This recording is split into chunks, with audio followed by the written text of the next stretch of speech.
If I can't hear you, then I'll let you know. Okay. All righty. Okay, is everybody super excited to be on Zoom today? I'm sorry. This Zoom thing is not my thing. But I am super excited that everybody is on board with participating in whatever fashion it has to happen right now. So today we are talking about session number 4, your database is your business. We have a couple people in the audience here spread out, and then mostly everybody is online. So my mic on. Can you guys hear me okay? Ethan, raise your hand if you can hear me okay. Okay, good. Thank you. He's gonna be my support help today. All righty, guys. So my name's Amy Malaya Koppitz, and I have been a realtor since 2010. I started with Keller Williams about 3 years ago, and I absolutely love the tools, the training, and the information that they give us to launch our business. I think that learning to build your business with a good solid foundation. So many of these things I wish I had been taught from the very, very beginning. And so you guys can have like leaps and bounds ahead of so many people in the industry just with this knowledge that they're equipping you with, as long as you take advantage of it and you apply it. And in the beginning, you might not feel like you have a large database. And I can say that now is the absolute best time to pay attention to this material, because it's easy to implement and create systems around your database when it's small. And then what that allows you to do is scale. So other than that, a little bit of background, I am 47. I have 2 kids that are one's a senior in high school, one is 21, and he's got his PTA. He's a physical therapist assistant.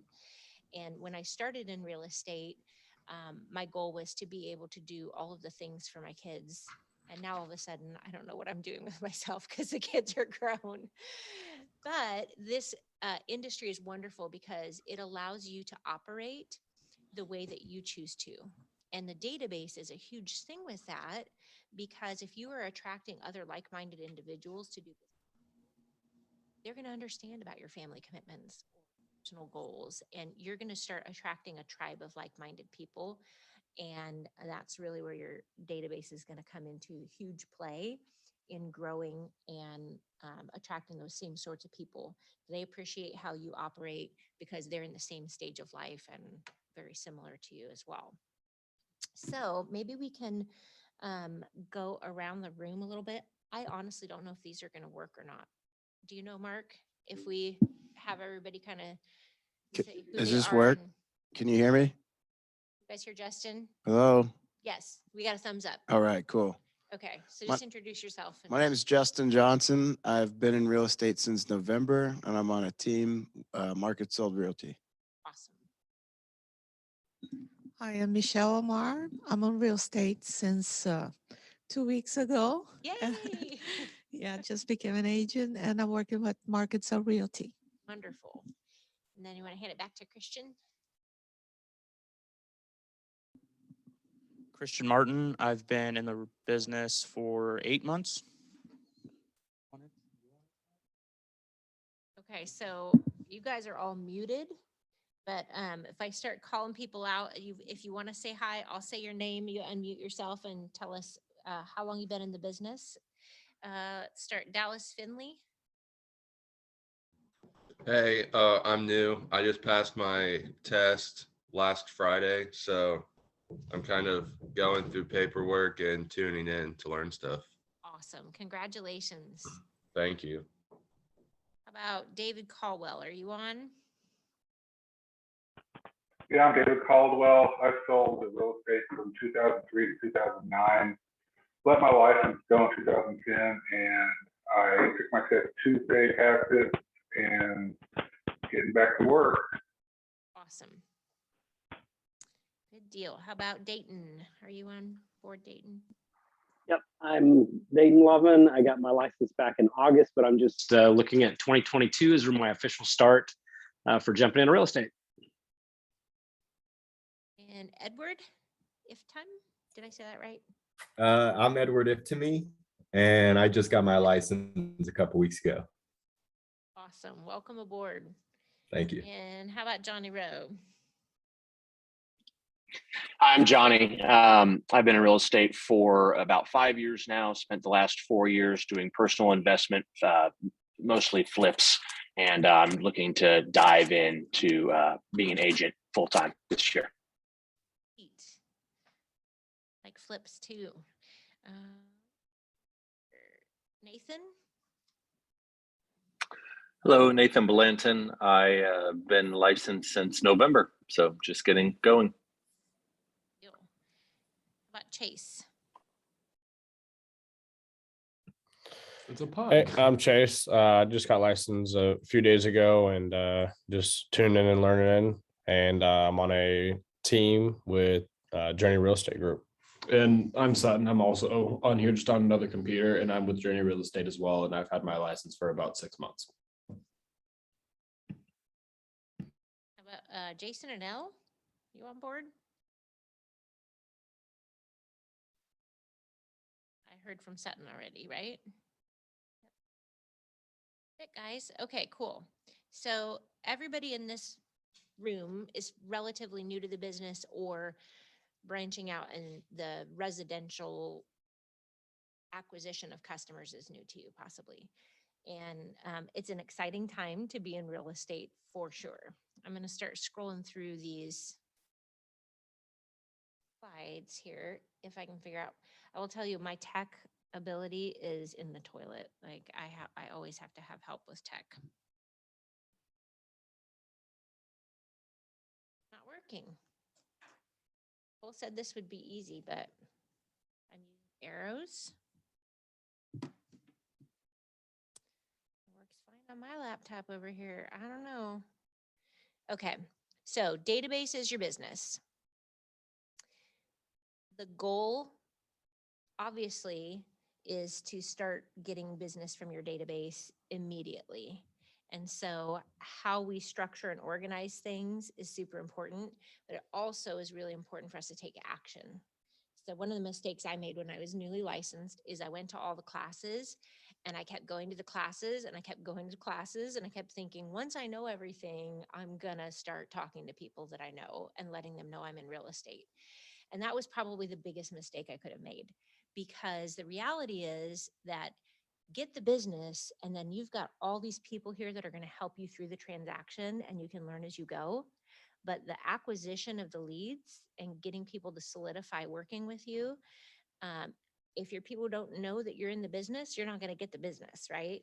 So that's why we're learning about database right now, because the number one thing that you need to do is start getting your entire sphere of influence familiar with you being in the business and knowing that you're going to be their go-to person.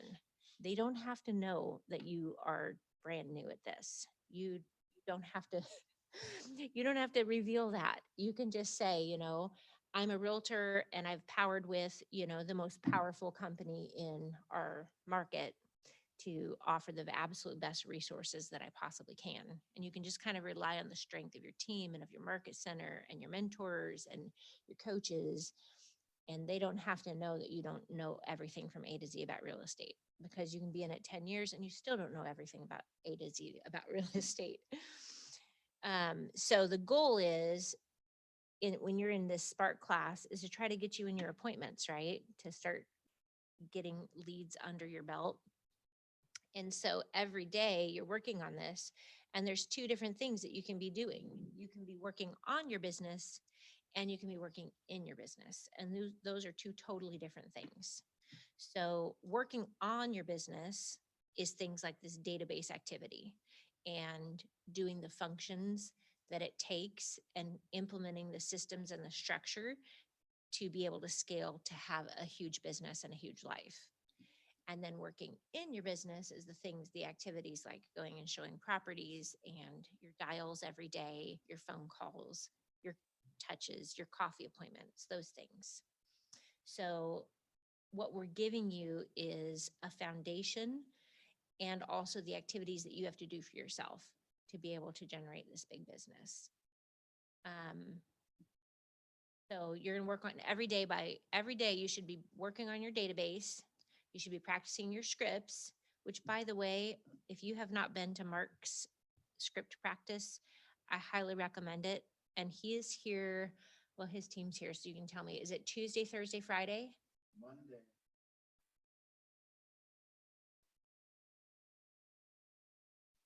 Okay, so did you hear that? Monday, Thursday, and Friday, 8:45 a.m. to 10 a.m. If you don't know what to say and you're afraid that you don't know what you're talking about, come to script practice and role play. Like that is all. Everybody just sits down here and they just bounce it back and forth off of each other. The scripts are so valuable because when people ask you questions, if you already know how you're going to be responding to those, then it frees up your mind space to be able to think creatively about how helping people problem solve, right? And then it takes the fear out of your appointments because you already have responses. Not that you're going to be reciting something that doesn't feel authentic to you, but if you come to this script practice, you'll learn ways of saying things and presenting ideas that does feel authentic to you. And when you rehearse it and you say it over and over again, you'll have it down. And then you're not afraid when you go into a listing appointment because you're like, I know how to handle that objection. Okay. Justin, you're young and you probably know computers. So can you tell me why this is not letting me scroll through for them? I texted Nicole. Okay. to He's like, see if she'd come down here. help. It was working when she was here. I swear. Nicole's got like the magic. But like the clicker doesn't do it. Okay. What did you do? I just clicked on it. See? Yeah. It's like, because he's under 30. That's why. Sorry, guys. You think so? Okay. So this is what successful agents do every day. Two different things. They work on growing their business and they work on running their business. And I highly recommend time blocking. I also feel really, really, not guilty, but kind of guilty because I'm horrible at time blocking. It does not come natural to me.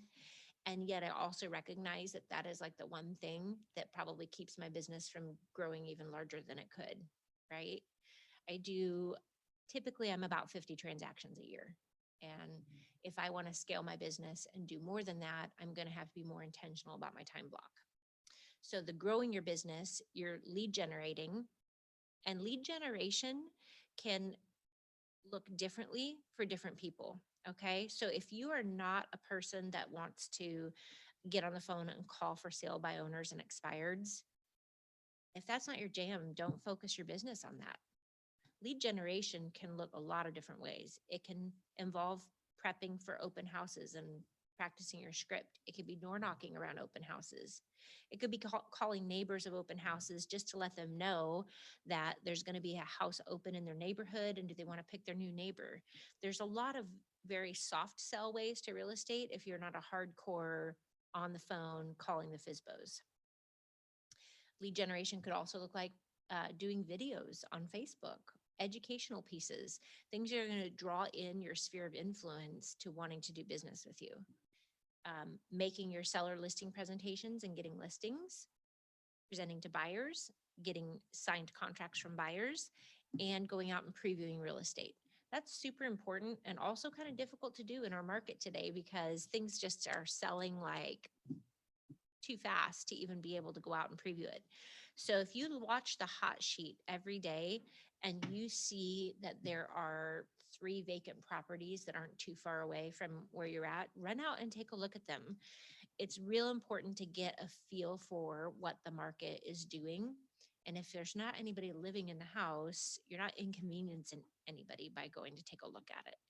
But it's pictures don't always do a house justice. And so just getting that feel of what it feels like in the home is super important. And then you'll be watching and you'll see how fast it goes and you'll see how far over list price it's sold. And that's going to help you to become a market expert faster. And then the running side of the business are things like marketing your listings, showing houses, negotiating contracts, transaction management. If you're not into the transaction management side of things, and if that's not your wheelhouse, we have wonderful resources here.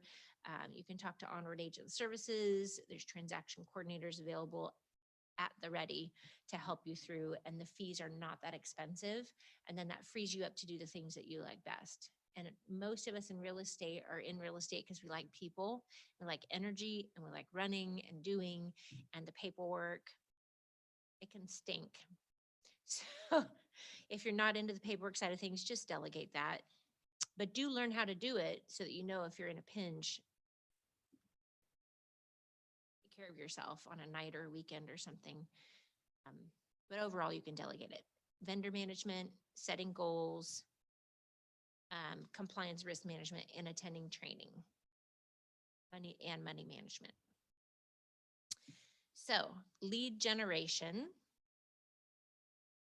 What is your database and why do we use a database? So a database is basically your entire sphere of influence right now. If you don't have a whole bunch of leads that you are working on cultivating, your database is everybody who knows, likes, and trusts you.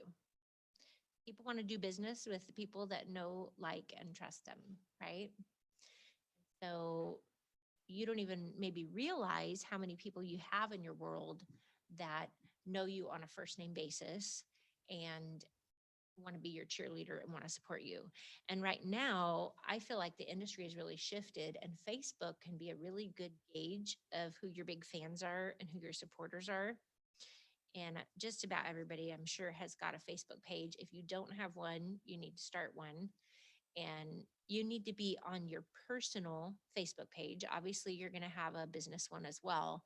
But a lot of this talking, education, sharing funny stories about what's going on with property showings, all of that's going to be on your personal page. You're not hard selling your database, but you are letting them know that you're in the business, right? And what you're trying to do is create a top of mind awareness so that people who are thinking of you think of real estate.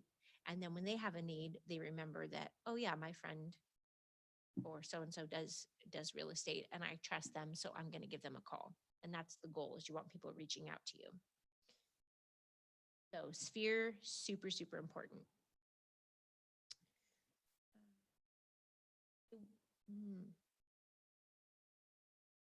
Okay. So why do we use a database? Let's talk about that for a minute. It's a lead producer for you.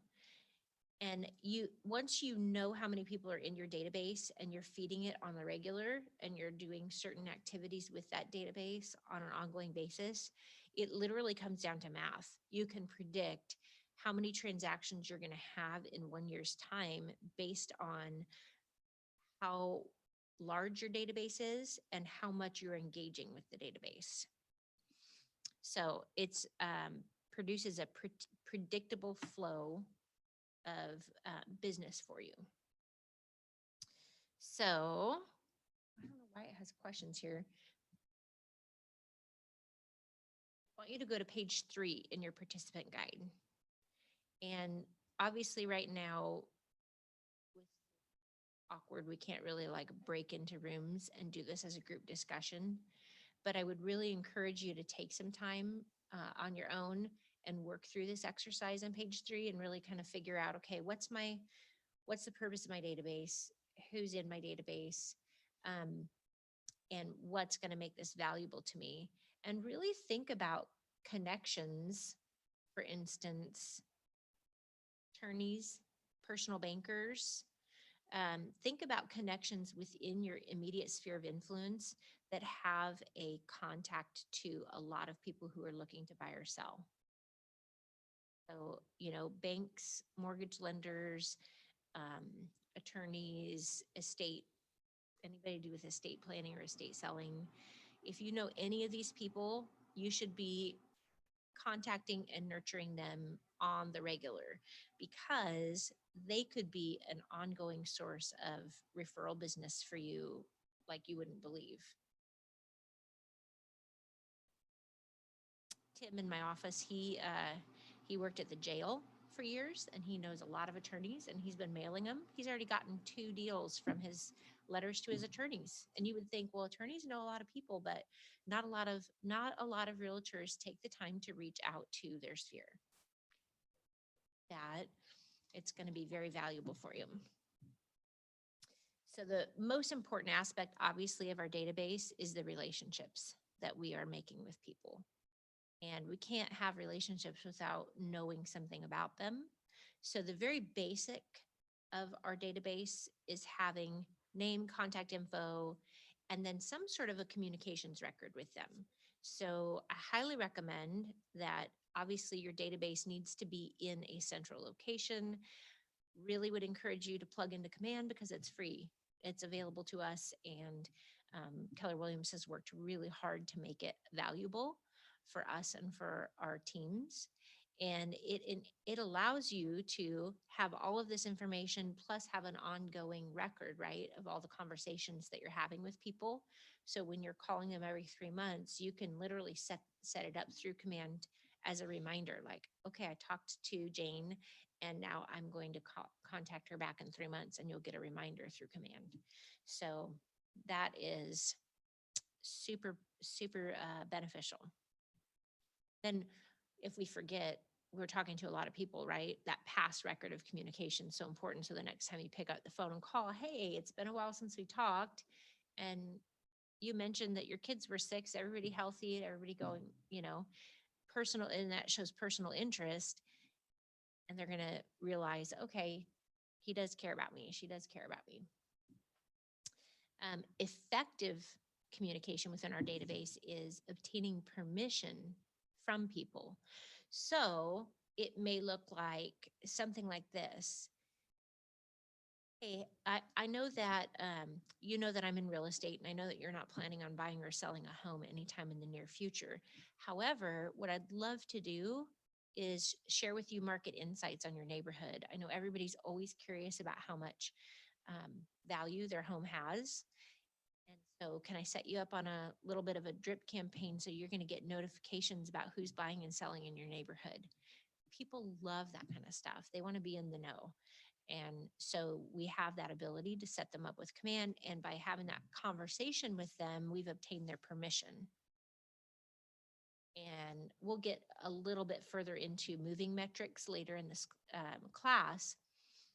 But at some point, they probably will be buying or selling, even if it's not today. And the other cool thing about this drip campaign is when you put them on the SMART plan and you are feeding them all this information, a light bulb may go off in their head and they may be like, wow, my house is actually worth way more than I thought it was.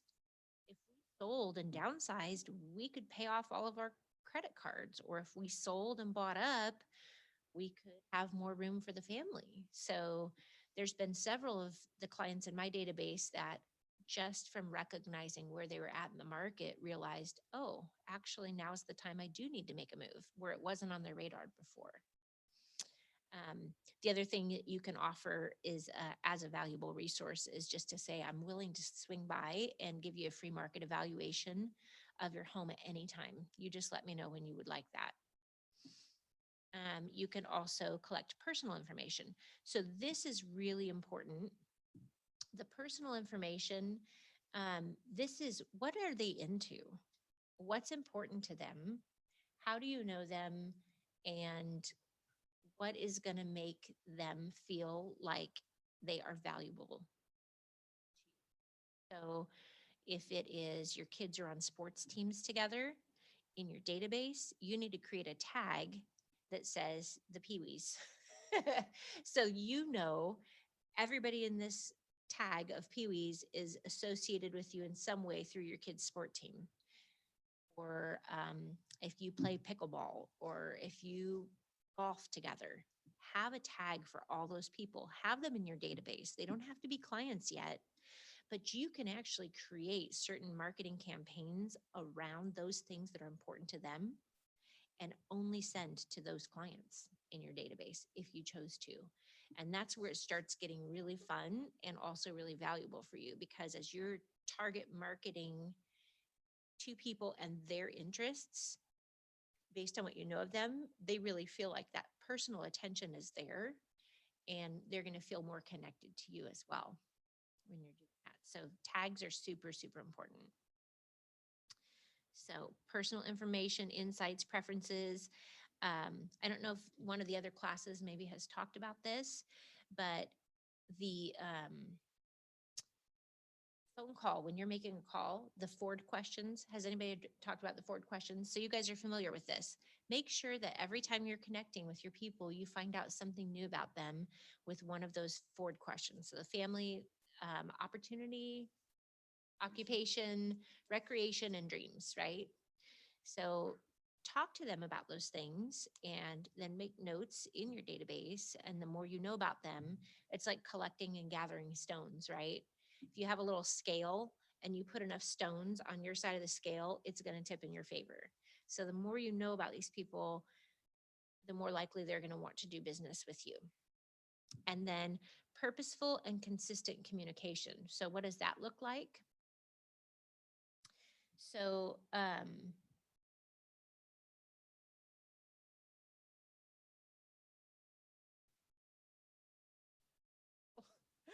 okay, so the purposeful and consistent communication, we're talking about setting up like a 36 touch program or a 20 touch program. But basically what it entails is you're going to be doing 4 calls a year. So 1 call per quarter to everyone in your database, having those conversations. And even if they're not looking to buy or sell, what you're doing is solidifying your relationship with them. And you're not just picking up the phone and saying, who do you know like to buy or sell? It's me. I'm calling every 3 months to find out who you know would like to buy or sell. No, you're calling every 3 months to see how they're doing. How's the family? How's the job? Do they have any immediate needs that, do you have any needs of people that I can connect you to? I've been collecting this awesome vendor database and good workers are hard to come by. Do you or anybody you know are in need of a good painter, in need of a good handyman? You can start connecting people and making references for them. You also want your database to know that you are the go-to person for all questions real estate, right? So they want to remodel their house, they should call you and ask, have you heard of so-and-so, or who do you recommend? If they need anything to do with something community related area and they have questions about Springfield and what happens, you want to be the go-to resource of the connections. And that way, if you're connecting them in other ways, again, when it comes to real estate, they're going to think of you. And it doesn't have to be a hard sell every time that you have a conversation with them. Otherwise, they won't take your call. And then you're going to have 12 touches. So those 4 touches was your quarterly phone call. 12 are going to be promotional, either direct mail, through the mail, or email. Obviously, email is a lot less expensive. The open rate is going to be less. So for me, I have like a BombBomb video email that I send out once a month that is actually like a video of myself talking about some market topic. And it's not necessarily buying or selling, but it's cleaning the house, it's decluttering, it's spring cleaning, it's radon awareness. It's something that ties me, real estate, to the customer, and you're talking and they're getting to know your personality and they get to know who you are. So that's really beneficial. And then you can have your note cards, handwritten note cards. Try to do at least 2 handwritten note cards to everybody in your database at least once a year. Could be a birthday, it could be a holiday, or it could be a happy home anniversary, or it could be, hey, I'm thinking of you, especially when you see something going on in their life in Facebook that is a big deal, a birth, a death, illness, something you're struggling with. Everybody hits a like or a sad button or an emoji, but 9 out of 10 people don't reach out. So be that person that reaches out in a different way for them, either a phone call or the handwritten card. And that makes a world of difference too, to people. Bi-weekly, offering some type of information or value to the customer. So that's maybe every other week. That could be like an email of a market report. It could be a vendor list, anything like that. And then events. In the beginning, if you don't feel like you have a huge database, your event could literally just be getting a shop, like a room at a coffee house and telling your customers to pop by and say hi. You're going to be there from this time to this time and coffee's on you. It doesn't have to be big, huge, expensive. It can be simple and low key, but it's a chance to get face to face.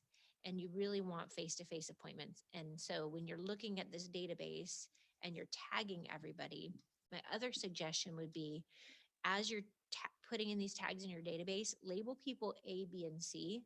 Your A people are going to be your key referral partners, your biggest raving fans, like mom and dad. You know, mom and dad are going to tell everybody who needs to buy a house to call you, right? But you have other people like that in your life. So people that can be an ongoing source of referral business for you, those are your A's. And B's are the people who already know, like, and trust you. You haven't engaged in real estate with them, but you're going to make a fan out of them. And know deep down inside that you know you can get their business if you just stay purposeful about your contact with them. And then C's might be people you kind of sort of know, but you would like to know better, or maybe they're even a cold lead or somebody from an open house that you've kind of had a few conversations with, but there's nothing too deep. You want to keep them in your database too. And then you can, through command, tag who's getting what in terms of your promotional materials. So especially in the beginning, everything's expensive, right? And postage is expensive. So maybe those more expensive pieces, you're only going to send to your A's and B's, but the entire video emails may go to everybody in your database. So just kind of think of segmenting. The more labels and tags you have in your database, the better and easier it'll be to manage as you scale and get bigger. I'm going through and having to like clean out and eliminate. I have names in my database. I'm like, I don't even know. That's kind of embarrassing if you pick up the phone and call somebody and you don't even know anything about them. So if you start from the beginning, do it right, you're going to really, really thank me later. And then, so that is what is an effective database. Now, what makes it exceptional is automated custom communication built around triggers. So the reason that's exceptional is because as your database grows, it's really difficult to remember to contact everybody. So if they have an anniversary or a birthday or a home anniversary, you can literally have all of this stuff programmed into command to go out on certain days for them. And if designing pieces is not your thing, because we have so many templates within command to design some really cool marketing pieces, network with somebody who does like doing that. And even if you can't find somebody in the market center, like there's virtual assistants, there's people on Fiverr that will do stuff for you that it's not that expensive, or not super expensive, and they can create all your content for you as well. So just a few thoughts around that. But the more automated drips that you have to them, they don't realize, if you've customized it in advance, they don't realize it's an automated touch, right? That's exciting. They're like, oh, they're thinking of me. This is great. Okay. I am going to take a second, and does anybody, I'm going to look at the hands up here. Does anybody have questions or comments with regards to database management, who to put in the database? I would love for you to go in more detail about different ways and organization of your database. You mentioned the ABC, but what are some other best practices for how to organize your database? Obviously, the majority of us are starting new, and I want to be as organized and intentional about it as I can. So what other ideas do you have?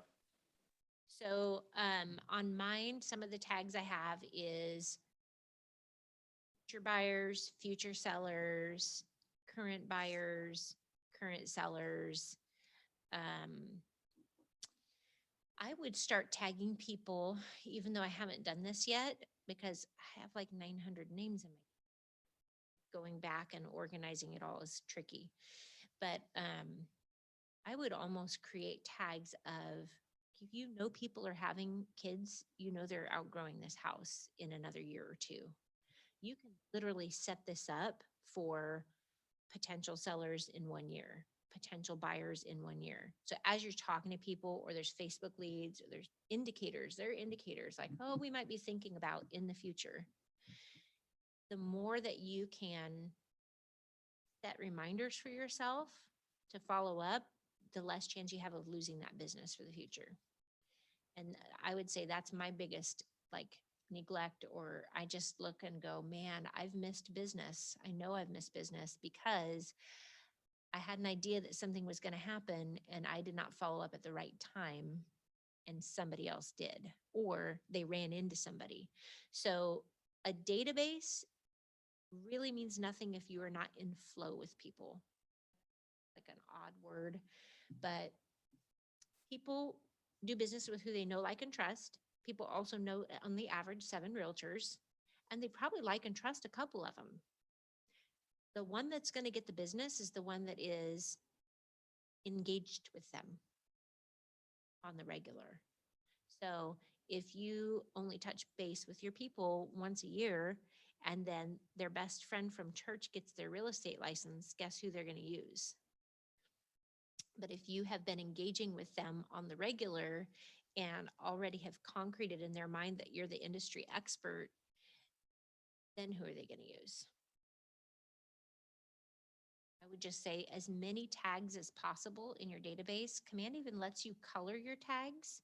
So if you're a really organized person, I would say talk to Kelly Nystrom in her office. I've seen her labels and her tags, and it's beautiful. Like, that girl knows how to organize like nobody's business. And if we're not an organized person, then we have to find people who are organized in our world that are going to help us set this up, right? And that all exists. So just know, even if you are not a person that is going to sit and go through and do this, you can bring someone into your world that will do it for you and help you to manage it. That answer your question? Thank you. Yeah, it does. Thank you. Okay. Yeah. The more tags, the better. And then you can do custom stuff with them. Justin's got a question. So, excuse me. You said that you delete people in your contacts that you don't know. I was coming across somebody in my sphere yesterday that I know that I met them somewhere and I couldn't think, and it was like 9 a.m. at a breakfast pub, and Bloody Marys, and I go, I'm just calling because I can't remember. I think we met one time. I'm having lunch or brunch with this guy next Saturday already. And I remember like, oh yeah, he knows a bunch of people in town. He's like a retired guy, blah, blah, blah. And he goes, oh yeah, I'd love to chat you up, blah, blah, blah.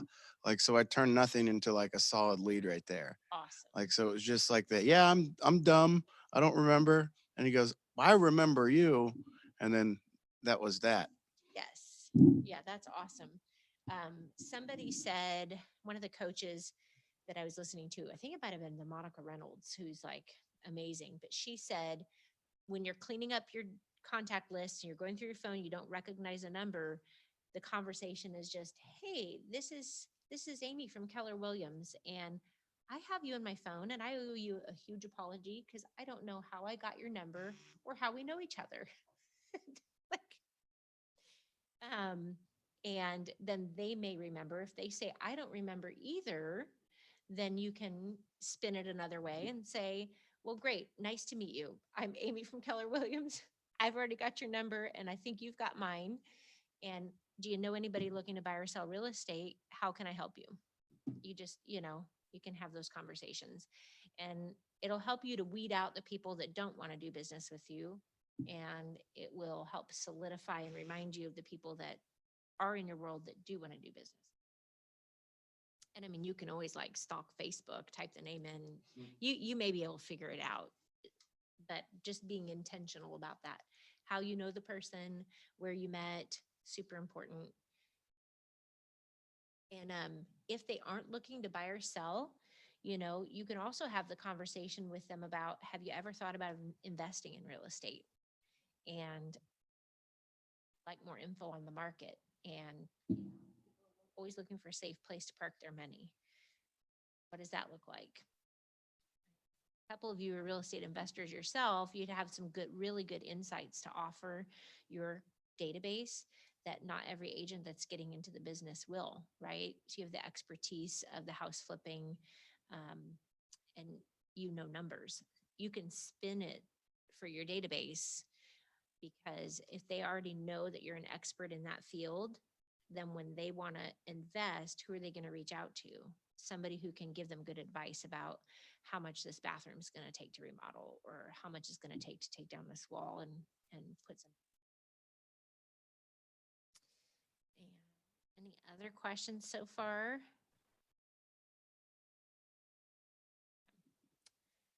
Amy, I had a comment on that. Since you mentioned that you said you are interested, or you have a background in flips as well.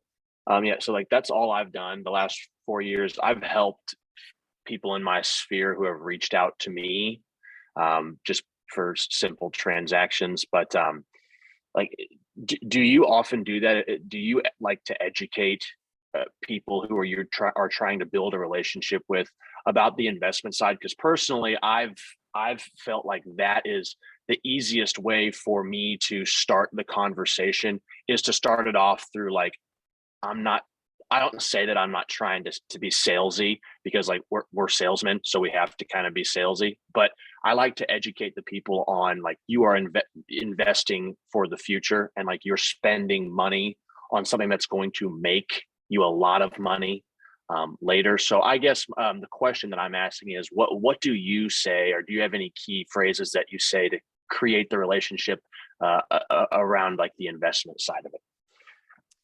So my goal this year is to be way more intentional on my social media with education of the sphere with regards to real estate investing.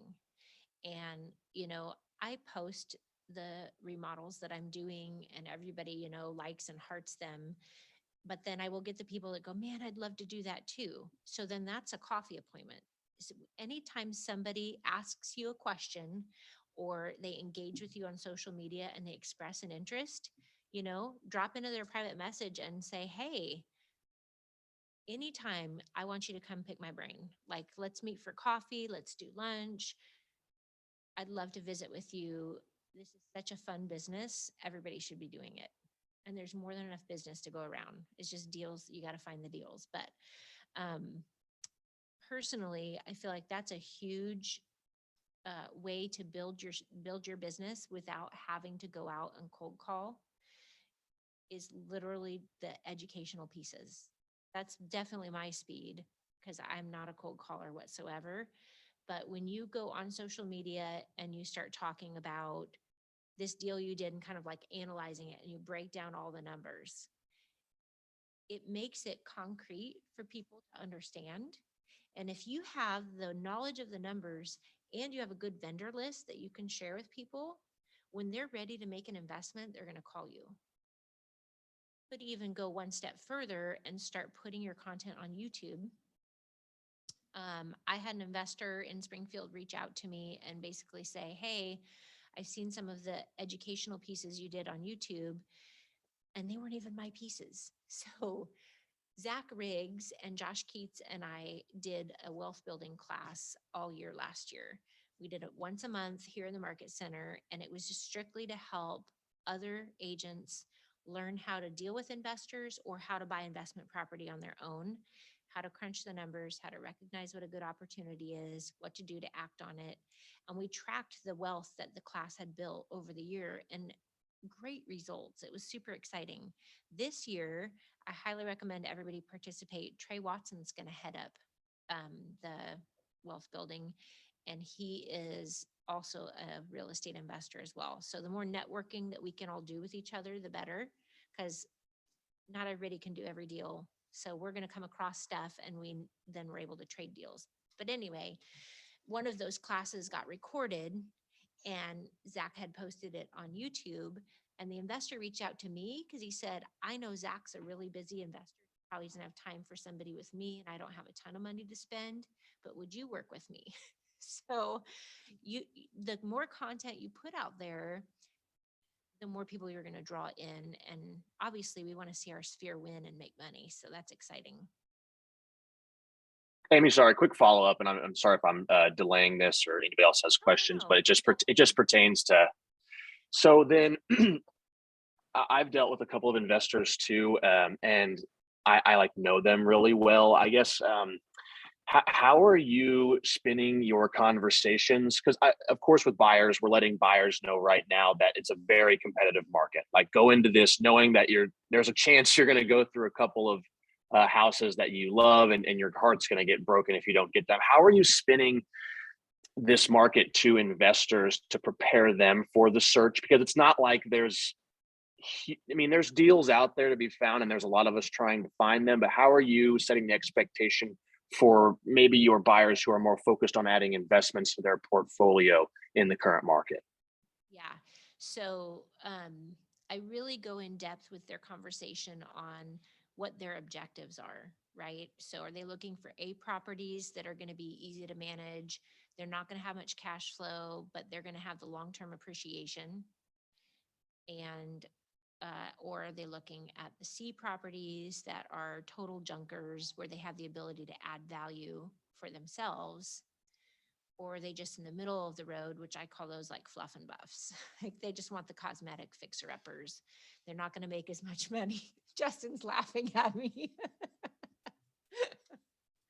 But they're not going to make as much money, but they're going to be easy to rent or easy to resell. So you really have to visit with them about their personal objectives and then come up with a plan to help them find what it is that they're looking for and be prepared to pay a little bit more. If it's on MLS, it's probably not a great deal because it's going to go multiple offers. But if it's a total crap hole and it's uninsurable through FHA or VA or USDA, or even something so bad that a conventional lender doesn't want to touch it, maybe you can hook them up with commercial financing and get them the deal. Thank you. Any other questions? The other thing with investors is you want to make sure and find them off-market opportunities and throw those out there at them every once in a while, because they want to feel like you're working for them. And whether they act on them or they pass on them, that's up to them. But you'll hear stuff off market and just kind of drop that to them. The other thing that I've learned with investors is that depending on their intended use for it, they might be able to pay fair market value and it may still be a great cash return, especially with things that are like short-term rentals. So I'm kind of shifting my focus and helping people, not just the flips, but setting up the short-term rental market because cash flowing really great still, even at full price. Okay, so why use a database? Two types of business, today's business, tomorrow's business. Everybody's going to be a buyer or seller at some point, right? And if we're just looking for today's business, we're missing out on a whole bunch of business for the future. So this is a sample of 100 people in today's market, okay? Now, out of the 100, only 65 are looking to be homeowners. Probably 35 of them will never end up buying something. And then out of the 65, 58 of those people are not currently in the market, but there are 7 that are. So those 7 are today's business. We don't have a database and we're just looking for today's business and there's only 7 people here. A lot of them might already know, like, and trust somebody. So you may get 1 out of the 7, which isn't a whole lot, right? But according to NAR, people move every 10 years. So if we're focusing only on people that are moving today, that's only 10% of the business that's available to us, if that makes sense.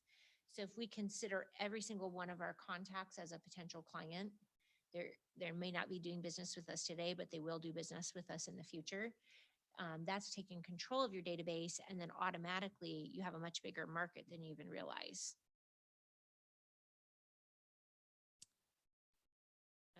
Okay, so predictable return on investment. Remember how I said when you have a certain size of a database, you'll be able to calculate how much money your database is going to make you. So just statistically speaking, average return on investment is between 10 to 1 or 14 to 1. So every dollar that you invest in your database activities should yield you $14 worth of return. And it could be way more than that with repeat and referral business. So just kind of as a side point, the reason that I love the repeat and referral business is A, I'm not competing for it, right? If people call me back because they've used me before, or they call me because their sister recommended me, I'm not in competition with any other agent. I know when I go on that appointment, I'm going to walk away with the contract. So that's the magic of the database. And guess what? I didn't pay anybody for that lead. So I don't owe 30% to another agent or to Zillow or to Realtor or OpCity or HomeLight because they sold me a lead and they want 30% of my commission for handing it to me. So the more business that I can do in my sphere and with the people that are in my sphere to refer their friends and family to me, the better. So am I going to spend money on my database and staying in touch with them? Heck yeah. I do events, a couple events a year for my database, and it just gives you a chance. You're spending money, you're giving back. The community loves it. They think it's great. You're pouring into them, and really the amount of money you spend is nothing in comparison with solidifying that relationship for future business. Amy, quick question. You mentioned like having just a meeting in a coffee shop for your database. What are some examples of the types of events that you like to hold a couple times a year? Okay, so my biggest one, my favorite one, and we've done it for a couple years, is I rent out a section of the Rutledge Wilson Farms outdoor area, like an area under the tent. I invite all of my database and I invite them to bring their friends and family along. And I give them all a little wristband when they get there. And that wristband gets them into the corn maze. And then I also give them vouchers for hot dogs. So like it cost me $2 if they go over to the booth.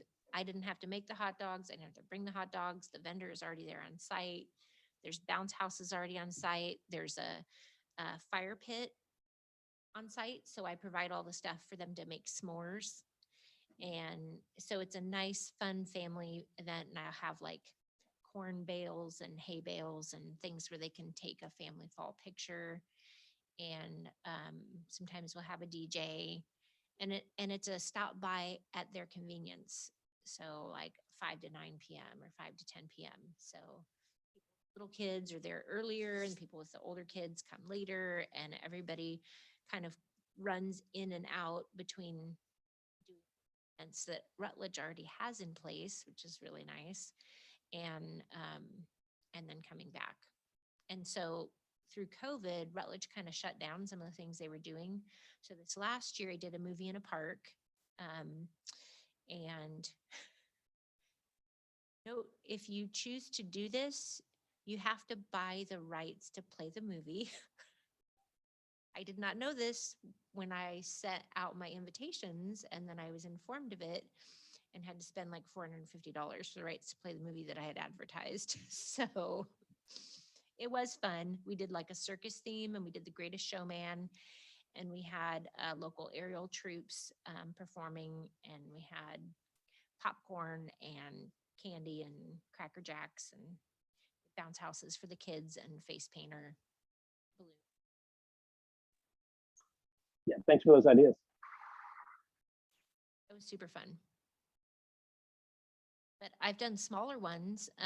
You could do, Lytton Keats' team did something called Barks and Brews, and they did like an outdoor at a brew co, and they were teaching about first-time home buyers. So they invited people to come and learn about the buying process, but they also had beers and they could bring their dogs. So it's really like, what's your vibe? What are you into? What are the people that you would hang out with and you would do business with? What are they into? And then create something around that they're going to want to be a part of. maybe a vision board event. We did a vision board event in January where everybody came and kind of did their dream boards for the year. What are you doing to pour back into them so that they feel important to you?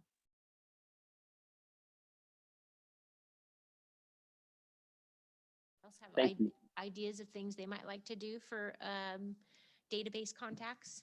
Christian's got one. He's gonna come tell us.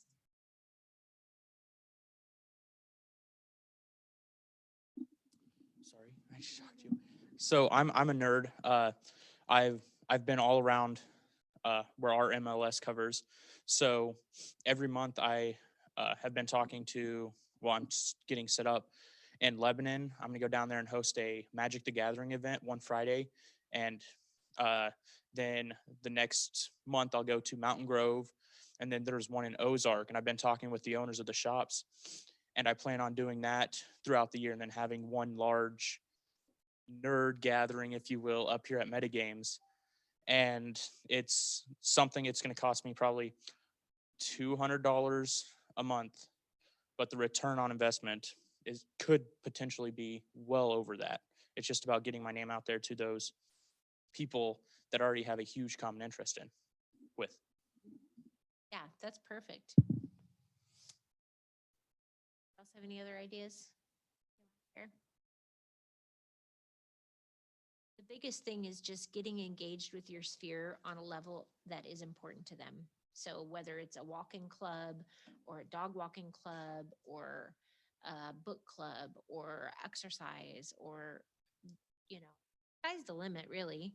I mean, for those of you that are investor oriented, have a little investor meetup once a month at a coffee shop or in a private room at a restaurant. It doesn't have to be huge, but hey, let's get together and network and brainstorm and exchange deals and trade ideas with each other. We really try to come from a mindset of abundance, right?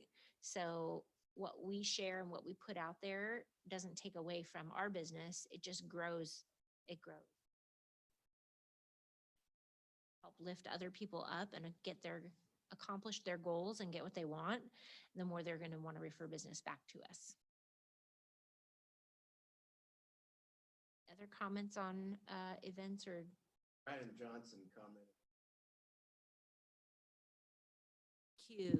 Yeah. Yes. Okay. So you keep an eye on the chat for me because I can't see the chat from here. Ah. So if you can tell me, Okay. I can just see people and I can see hands. So awesome. Yeah, barbecue would be excellent. Yep. Anything that your people are into, you are going to be into it even more, and you're going to give them a venue for getting together and being into it together. So charity is also a really good thing. So like I network with Harmony House, and I volunteered to be on their committee for their silent auction for the Purple Party coming up in the spring. And so you get to know other business women and businessmen who are interested in supporting the same causes. And you're giving back, you're doing something great for the community, and you're networking. And you don't have to be talking about real estate at all. They know that you're a realtor.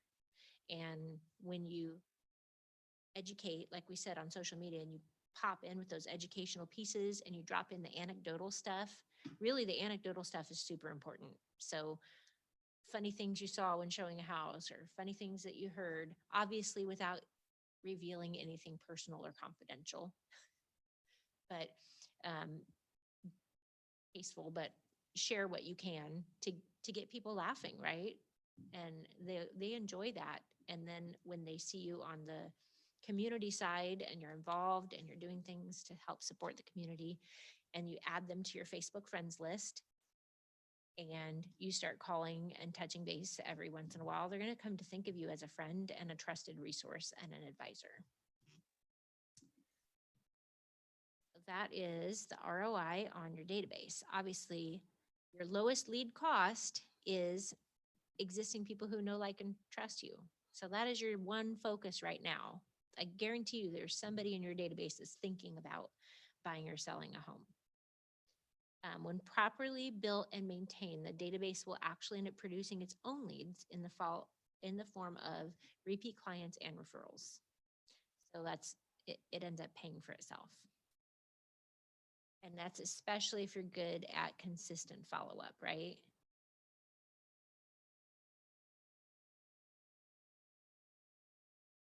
Okay. So,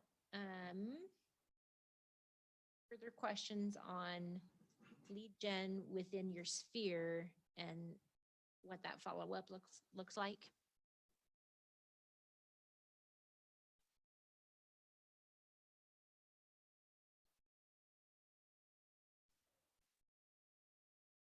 Next agenda is how do we feed our database constantly, right? And the development of it. So our database involves prospecting and marketing. Prospecting is like, think of that as like being very proactive. So that is the phone calls, maybe the FSBOs or the expireds. It's working the open houses. It is circle prospecting around a new listing, calling to see who's interested in this new listing that you've got coming up. Prospecting can yield immediate results. Prospecting could also be running an ad on Facebook and then literally calling and responding to every single one of the leads that responded to that ad that you placed through command. It takes time, it's time intensive, but that's where you're going to find the immediate database and then the immediate results, like ready to buy today. But you can't just be prospecting, you also need that marketing piece, because remember that chart that it showed the 100 people and only a very small percentage were going to be engaging in real estate today, but over the next 10 years, all of them probably would. So your marketing, and that's your educational pieces and your drip campaigns about the market awareness and anything informational that you're sharing with your database, that's the marketing that yields your long-term results.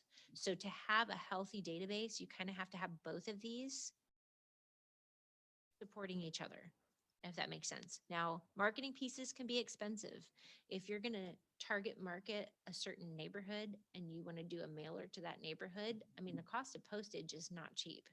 So finding ways to market to, maybe through Facebook or through social media, is going to help save you a lot of money. And then you can limit the actual mailers to the things that you feel are going to be most yield the best results for your specific purpose of mailing, right? Either go money intensive or time intensive. So newer agents that are getting started that don't have a large marketing budget to work with, you're going to be doing a lot of prospecting. That's what's going to yield you your results without having to spend a ton of money out of your pocket. And then the mailers and things, those work really well if you've already created a brand awareness. So you've sold some houses in the neighborhood, people saw your sign, that's where you want to be sending your mailers to, because there's going to be a recognition around a piece that you send them in the mail. Or maybe it's a neighborhood. The other thing that is free, doesn't cost you anything, and it does work, is door knocking. Probably not in the temperatures that we've got going on today, but door knocking around your open houses. Justin, you are? I'm going today because I've got an open house tomorrow. So I'm just going to go knock around the house. Yes. So you may get business from this, Justin, just because people are like, dang, sorry for him. He's out. He is cranking hard. He's willing to go door knocking for the temperatures. Our guy. You just don't know, right? Where's your open house at? Over in Southern Hills, right by, kind of by Glendale. Yep. Yeah, that's a great area to do your door knocking. And you can always take a informational piece with you when you do. Don't answer, you can leave a door hanger, and then it's not time wasted altogether.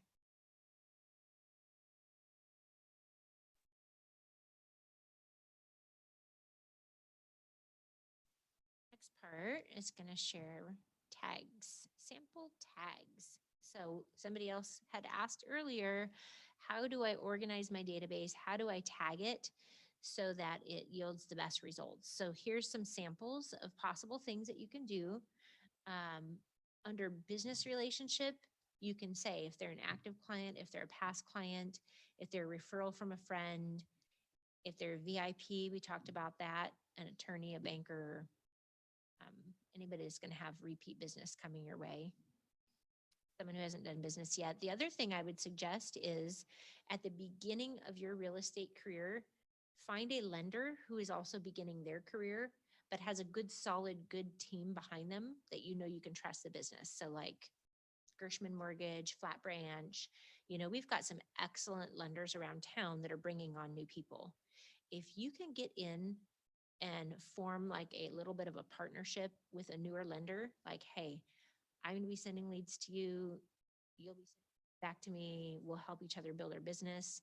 Lenders have been one of biggest referral sources for me, and they don't charge us for referring the business either. So I've got, I would say 3 or 4 that refer me, like their personal friends and family on a consistent basis, because you catch up with them over time. But we started 10 years. Hobbies and interests.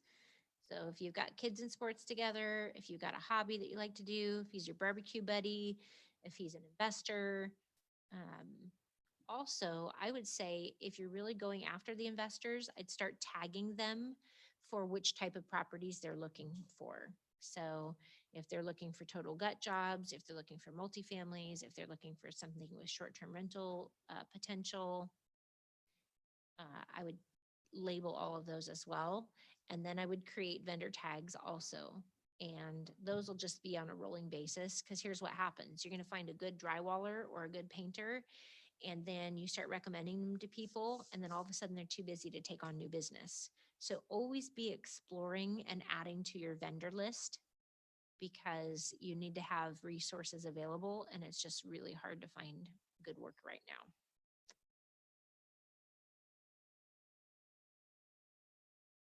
And then this shows, so within Command, when you're going to add tags, they even give you the ability to add color to your tags. So you can make your database as colorful as you want to, but really separating things out so that when you're looking at your database, you recognize, okay, here's who I'm marketing to for this specific reason. Intentional about it. Had a sample there: builder, luxury, platinum club. It's endless. It's just, you're only limited by your imagination on how you want to separate out your database.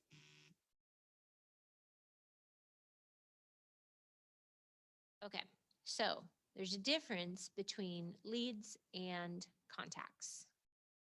So leads might be, they responded to your Facebook ad inquiry about a house.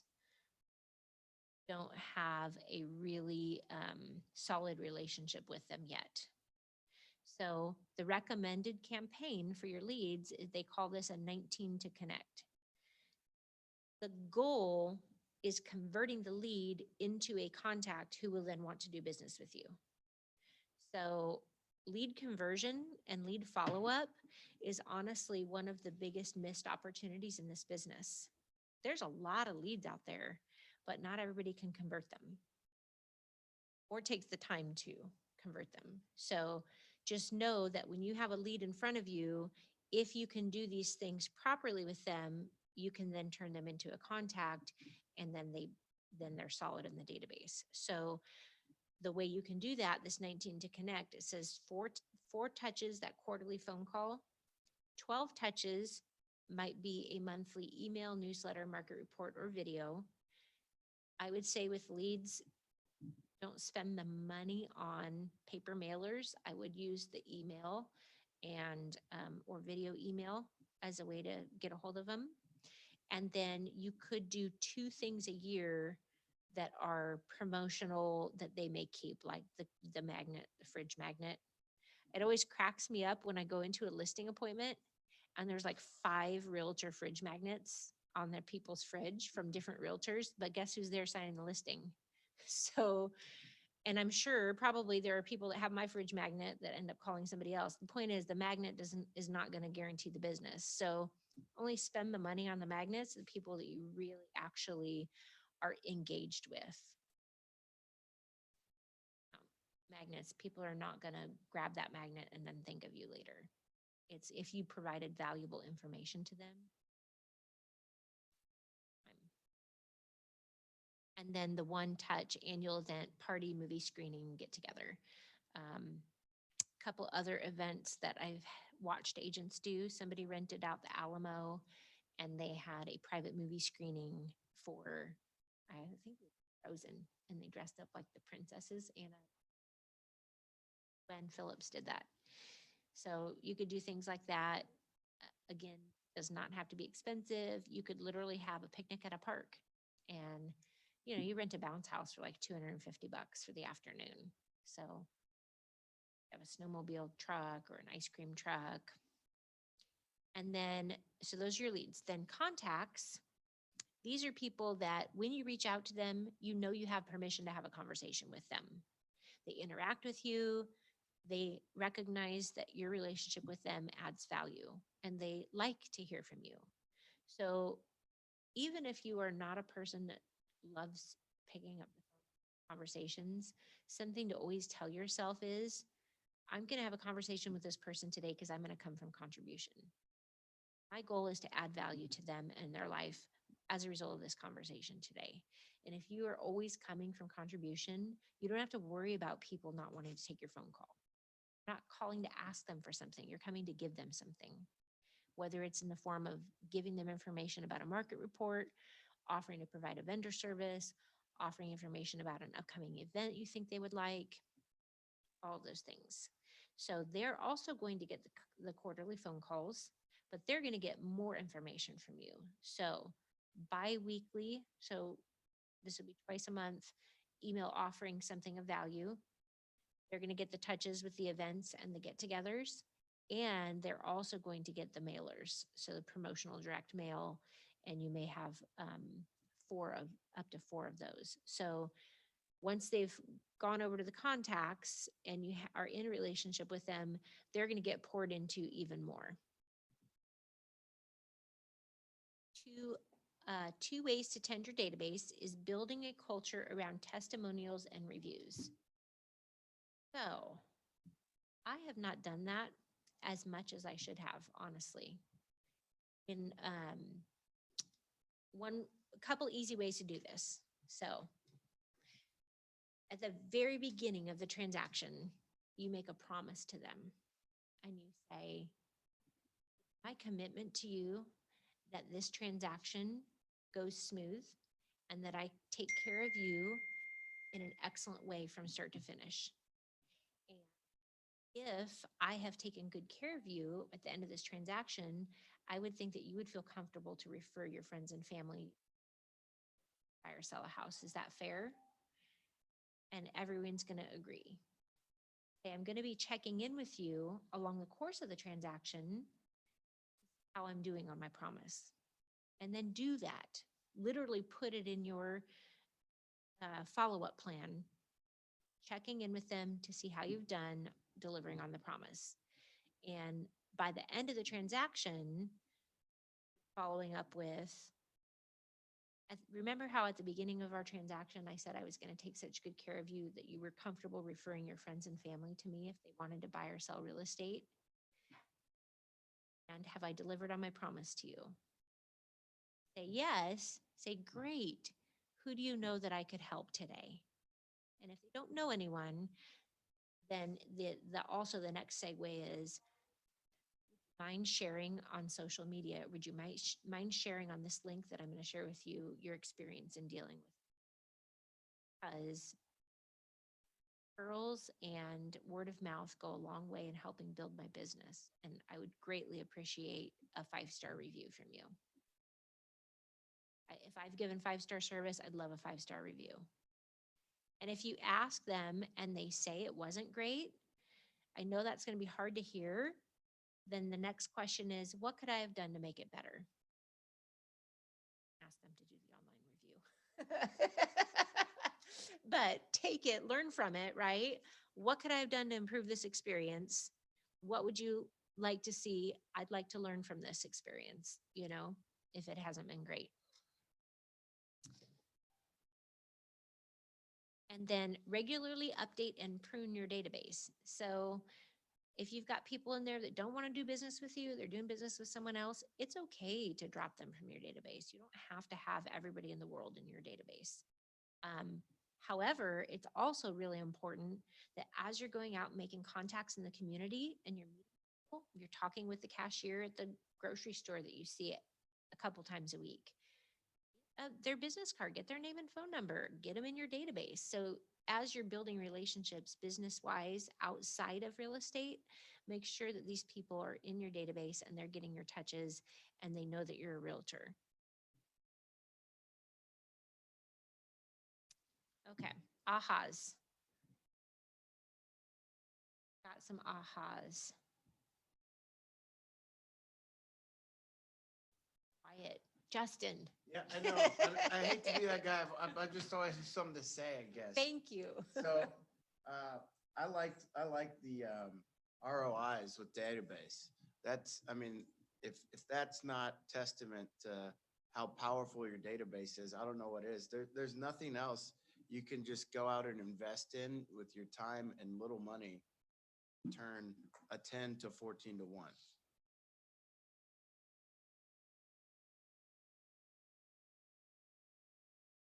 Have any comments on ahas that they've learned so far?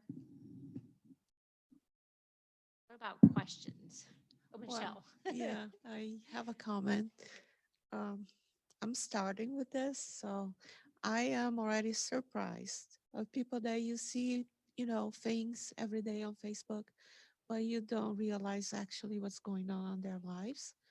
So I'm kind of surprised at how many people are at least thinking about buying a property in some time.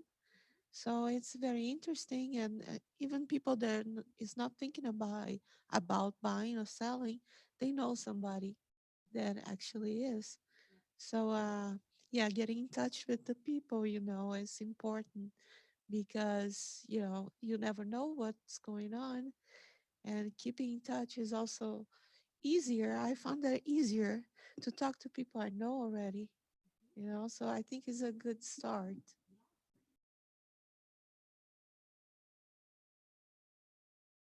Else?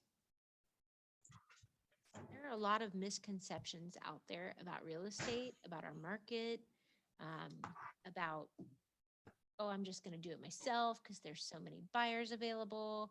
So it's really important when you are forming some educational pieces, talking to your sphere through social media, don't play into the fears.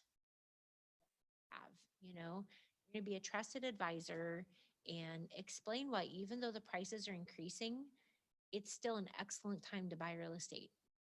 And also you can help them to gear up for the battle, that if they're a first-time home buyer, what can you share with them that's going to help them to feel confident that at some point they're going to get the house that they're looking for, and help to really kind of like emotionally manage their expectations. I think that's the biggest thing right now, is helping people manage expectations around the market, and that can set them up for success.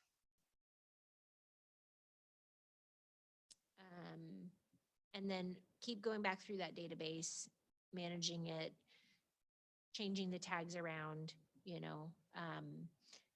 are the right people in my database? Do I have the accurate data on them? Is the information still accurate? And do I have them in the right groups, right? So somebody that is, I don't know, they're in one group and now they were a buyer. Well, now you're going to put them in a future seller category, right? Because they just bought from you, and you never know at what point. Even buying their forever house. I've had 2 people this year call me that said they were buying their forever house, and guess what they're doing? Less than a year of owning it, they're now selling it. So don't think that just because somebody has bought a house from you recently that they're a seller, because they very well could be. Life changes, things happen, especially with COVID. Stuff's crazy, and life can take a turn.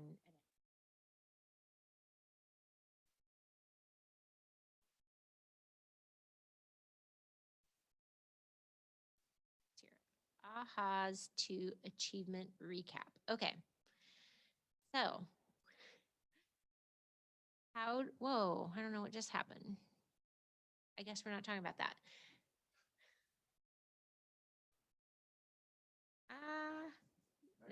There we go. Now the arrows are working. Justin, I'm so glad you're in this class today. Yes. Okay. So we just kind of did some ahas, but has anybody got something that they've learned that's going to make them approach their business differently at this point? Yeah, I'll speak. First of all, a lot of great information today. I really appreciate that. I felt like a lot of it was really useful, but I am new to this and I'm just starting to build a database. So I love the idea of all the tags and the labels and just keeping it really organized from the get-go. So I really didn't understand exactly what all those tags were and how they worked. And I feel like I have a much better grasp on that. So I'm going to start off really organized. Excellent. That's great.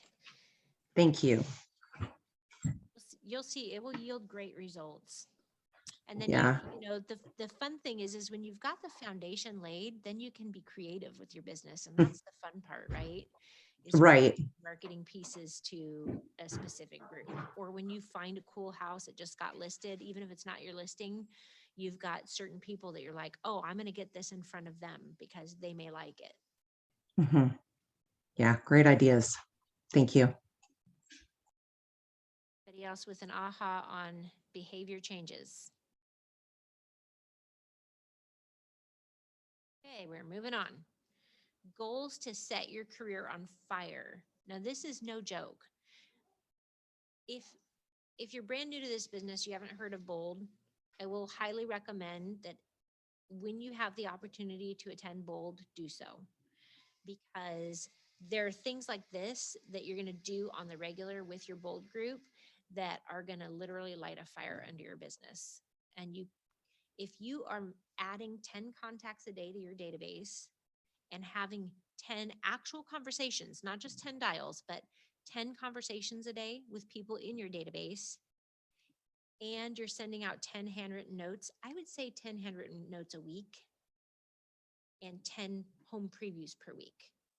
So shoot for adding 10 contacts a day to your database, having 10 conversations a day, and then the handwritten notes and home previews, do those 10 per week. Put this all on your calendar and you make sure that it's happening on the regular. I promise you 3 months from now, you're going to be rolling in transactions. You're going to have a lot of business because the conversations especially is really where it's at.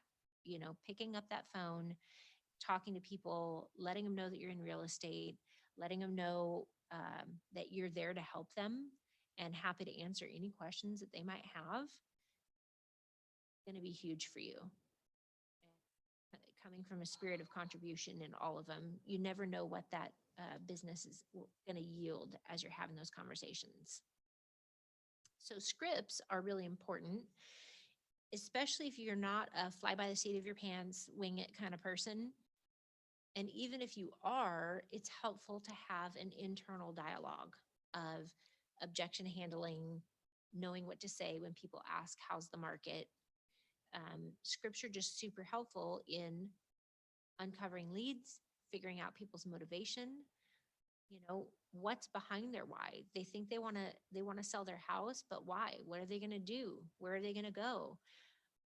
Knowing all of their backstory is important to getting them where they need to be. So asking the right questions. What are my scripted questions? What are the objections that could come up in a listing consult? And how am I going to overcome those? What are my closing scripts that I'm going to use to help them when I know I've just found them the perfect house? And if they don't do this, they are going to lose it. How am I going to help them to see that? And what are the terms that my customers are going to understand? So the script practice, again, I'm going to plug it. Mark's team is killing it at the script practice. I know Tim in my office comes down for it on the regular, But for anybody that is new, it is a super, super big value add. Not every market center has this. You literally have the chance to sit and practice with the experts. Mark's like the king of scripts, and learning from him directly, like what are the things that he's saying? How is he overcoming the objections? And practicing it makes you feel ready then when the opportunity's in front of you. It helps you feel like the expert. So that was Monday, Thursday, Friday. Did I get that right, guys? Monday, Thursday, Friday, 8:45 a.m. downstairs here in the training room. And role play script practice, we're not doing that today because we're all on Zoom. One thing to mention, I'm sure you're hearing this from like every single instructor, but there are all kinds of violations for the do not call list. So make sure that you are in compliance when you're making phone calls, especially cold calls. So if you're looking at like circle prospecting in a neighborhood, make sure and scrub that list to the do not call list. We are prohibited from calling people that are on the do not call list. Now, if somebody has subscribed to something from your service and asked for you to call them, then they've given you permission to make that call. And if they're on their database, if they're in your database because they're a personal contact, then you have permission to make that call. But we want to be very, very careful. We don't want anybody getting fines from the federal and state. So this is especially important for sale by owners and expireds. Check the list, and there's a way to do it. And if you need the link to check the list, let us know. We can, there's a website that you can go on to check.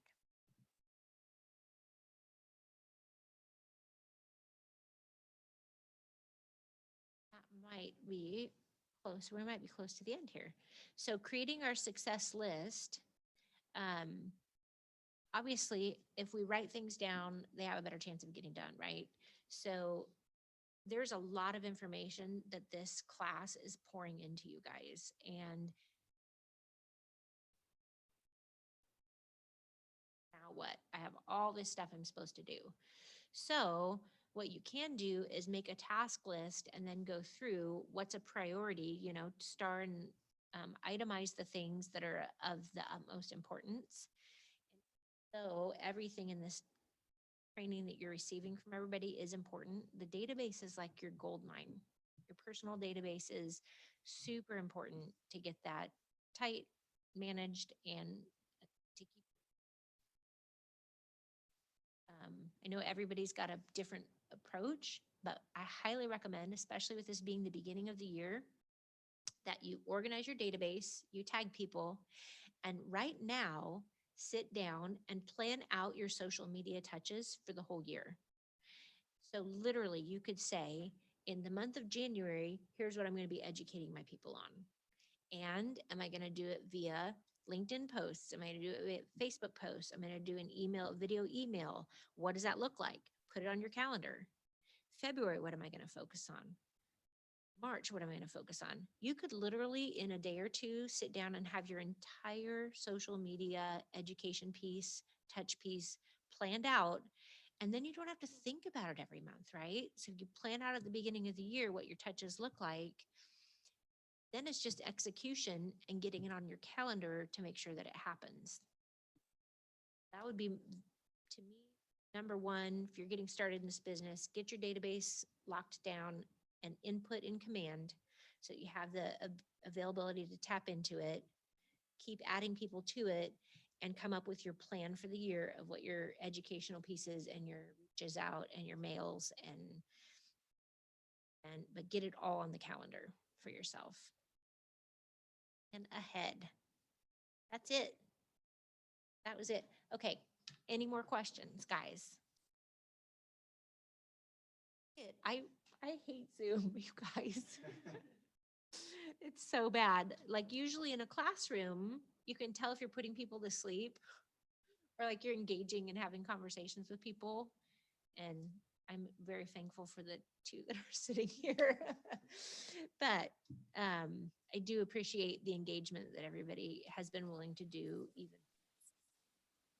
If you have any questions, I'm going to give you all my cell number. It's 417-80-1354. feel free to call, text, email, reach out. This Market Center is phenomenal. Everybody has been so willing to share with me, train me, help me. And so we have a very pay it forward culture here. If there is anything that you all need, we want to see you to be successful. And the industry success rate isn't huge, but Keller Williams' success rate is so much better than the industry overall, because we want to equip you guys to have the tools that you need to run your business at a high level and to grow at a high level. And then once you're at that place, you're going to be willing to train the others that are coming behind you and help them be successful. So.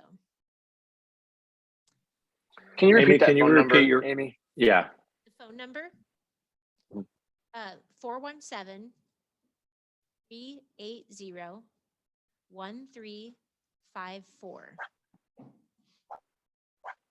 And if you're in the Market Center, my office is upstairs on the same side of the building as the coffee truck. So I guess I'm on the north side, upstairs, about halfway down. And the sign out front's Team Home Sweet Springfield. Feel free to stop by. If I'm there, I'm always available to answer questions. If you have like specific questions about something that you're doing with your database or an event you're planning, don't hesitate to reach out. Thanks, Amy. It's difficult for you, I'm sure, on these Zoom ones, and we all wish we were there in person. And with all due respect to everybody who was teaching this week, this was my favorite course of the week. So thank you for your time today. Thank you. That makes me feel really good. And if, again, reach out if there's anything that you guys need. I guess they have some sort of a survey that they like people to do there. So if you get a chance to complete the Ignite survey, that would be great. I also believe they're recording this. So if you feel like you missed something, they probably should have a recording available to you to be able to go back and watch something again. Righty. And then take advantage of, for the investors here, that wealth building class. I don't think that they've started it up for this year, but Trey is heading it up this year. And I would highly recommend coming and networking with the other investors in our Market Center. I'll be attending all of his trainings because we're going to be able to like band together and help each other find deals. So thank you for attending, guys. Thank you. thank you, Amy. Appreciate it. And hey guys, make sure that you go to script practice in the mornings. It's super beneficial. And we talked about it yesterday. And of course, it's been talked about all week, how important scripts are. So find either a script partner or come to script practice from 8:45 to 9:45 with Mark Stewart.